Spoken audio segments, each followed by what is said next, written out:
And మా friend ద్వారా నేను ఇక్కడ జాయిన్ అయ్యాను. ఫస్ట్ జాయిన్ అయినప్పుడు హార్డ్వేర్ అలా ఏం తెలిసేది కాదు. ఫస్ట్ ఆఫ్ ఆల్ మనకి ఇంగ్లీష్ కావాలి. ఇంగ్లీష్ ఇప్పుడు మనం ఇంగ్లీష్ కూడా నేర్పిస్తారు కదా, ఆ ఇంగ్లీష్ కంపల్సరీ నేర్చుకోవాలి. ఇప్పుడు కంపెనీ జాయిన్ అయినప్పుడు చాలా ప్రాబ్లం అవుతుంది. ఇప్పుడు ఇక్కడ లొకేషన్ ఇక్కడ హైదరాబాదే, మన కంపెనీస్ ఇక్కడ ఉండదు కదా, చెన్నై, బెంగళూరు అట్లా ఉండదు. మనం హెచ్ఆర్స్ ఉంటారు కదా, హెచ్ఆర్స్ ఫోన్ చేసినప్పుడు మనం ఇంగ్లీష్లో కంపల్సరీ ఇంగ్లీష్ కానీ హిందీ కానీ మాట్లాడతారు. కానీ మనకి ఓన్లీ ఒకటే తెలుగు వచ్చానుకో, ఇంగ్లీష్లో మాట్లాడాలంటే మనం చాలా ప్రాబ్లం అవుతుంది, ఫేస్ చేయాలి. అందుకని ఫస్ట్ ఇక్కడ ఇంగ్లీష్ కూడా నేర్చుకోవాలి. ఫస్ట్ ఇంగ్లీష్ నేర్చుకోవాలి. తర్వాత hardware trouble shooting and OS. Hardware first of all మనం హార్డ్వేర్ మంచిగా నేర్చుకోవాలి. ట్రబుల్ షూటింగ్స్ ఏదైనా చిన్న ప్రాబ్లం అయినా సరే మనకి తెలియకపోతే కంపల్సరీ సార్ని అడగాలి.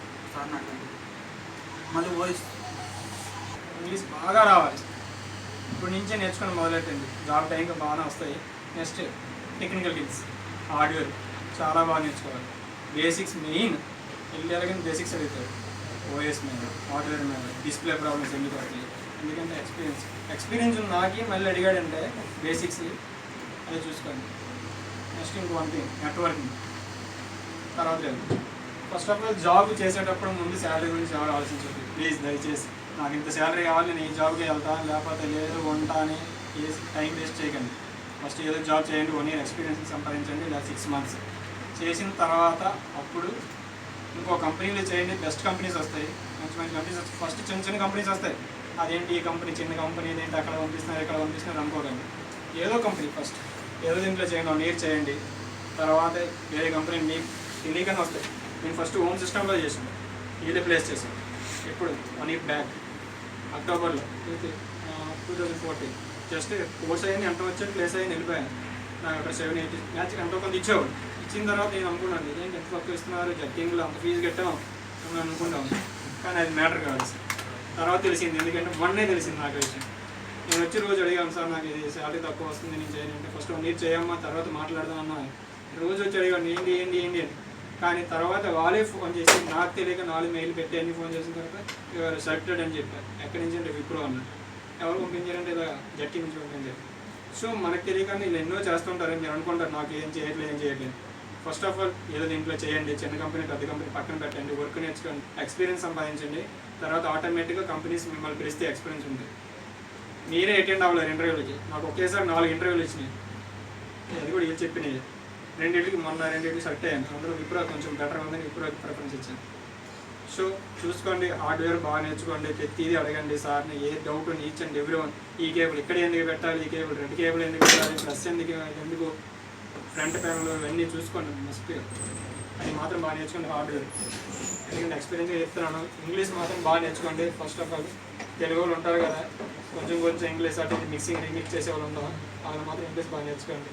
ఎందుకంటే ఎక్స్పీరియన్స్ నేను తెలుగు నుంచి వచ్చి చాలా కష్టపడి ఇంగ్లీష్ మాత్రం బాగా నేర్చుకోండి. ఇంటర్వ్యూకి వెళ్ళే టైంకి ఇంగ్లీష్ బాగా కనీసం మనం చెప్పేది ఏదో చెప్పినా సరే వాళ్ళు చెప్పేది మనకు అర్థం, వాళ్ళు ఏమడుగుతున్నారు అనేది అలాగే ఉండాలి. ఫస్ట్ మళ్ళీ మనం ఇంటర్వ్యూస్ చాలా ఫేస్ చేస్తేనే కానీ మనకి ఆ ఎక్స్పీరియన్స్ అనేది రాదు. మనం 1-2 అంటే ఏం అరే 1-2 ఇంకా రాలేదు, మనకి జాబ్ అనేది ఉండకూడదు.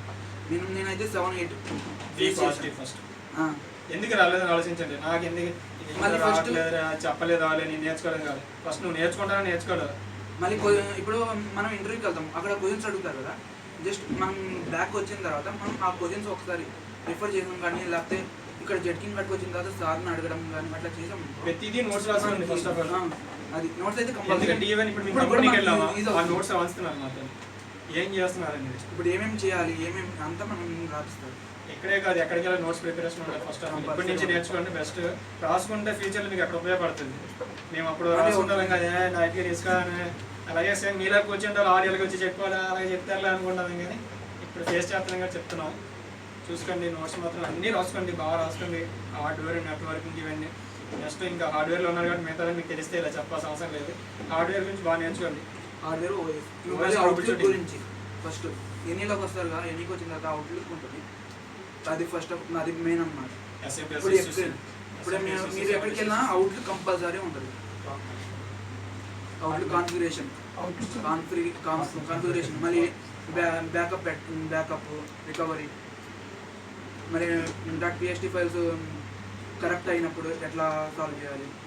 గేమ్ బ్యాచెస్ కదా, ఫస్ట్ హార్డ్వేర్ నుంచి మీరు అర్థం